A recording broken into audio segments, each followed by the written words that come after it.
Hi all. This is a brief video for Mental Health Awareness Week.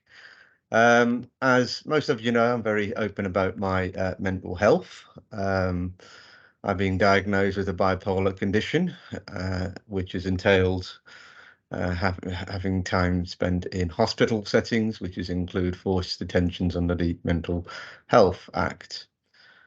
I've not always been open about my mental health. I've tended to be more open since I've been here at Touchstone. In previous places of work and in the past, I've either been in denial or I've had a stigma or fear of highlighting how I was feeling, but that's no longer the case. However, I don't consider myself having an illness or a diagnosis personally. I think that's more of an issue that comes from the health system.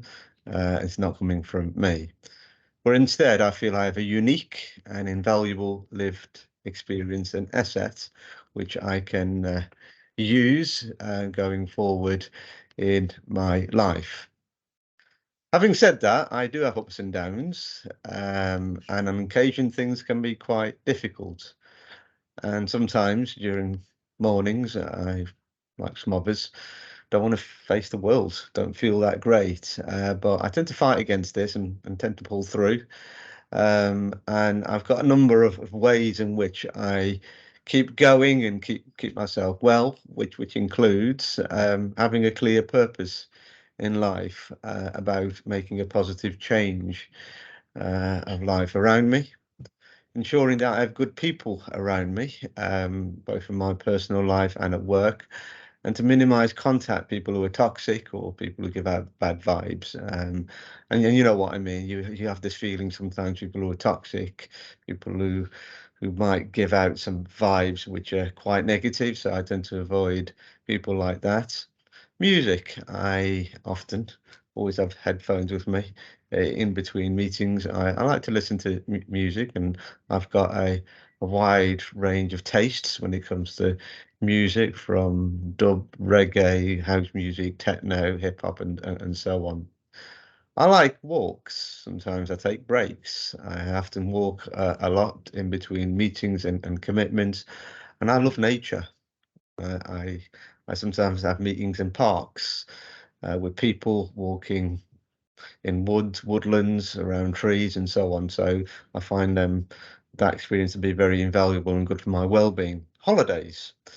I always tend to take my holidays. And when I do take my holidays, I like to go to places where I can physically and emotionally get lost. I'm not one of those people who like to go to places where you know where you're going. I rather go to places which are unknown quantities. In my As a hobby, I'm a fan of superhero comics. I have been since I was a child.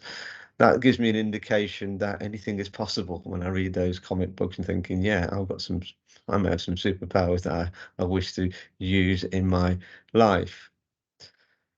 I often talk about, which I'm doing today, about my feelings, how I might be feeling, whether it's good or bad. Very open with my colleagues in the senior leadership team, but also at home. I'm very open about my health and well-being.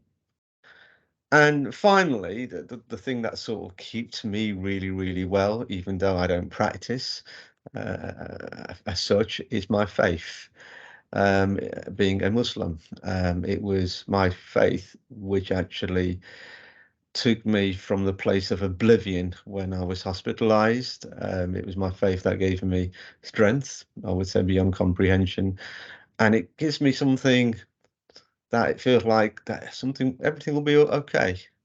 As long as my heart is clear, my conscience is clear. So, faith, it plays a really important part. And like I said, I don't practice, but I do have a faith which I feel I can be myself, being a Muslim in Touchstone.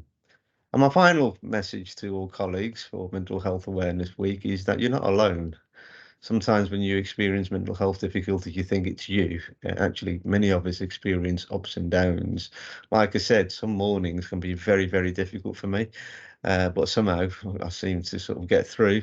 And like I said, I have positive people around me which support me during these difficult periods. So all the best, and I wish everyone a very happy Mental Health Awareness Week. Arfan.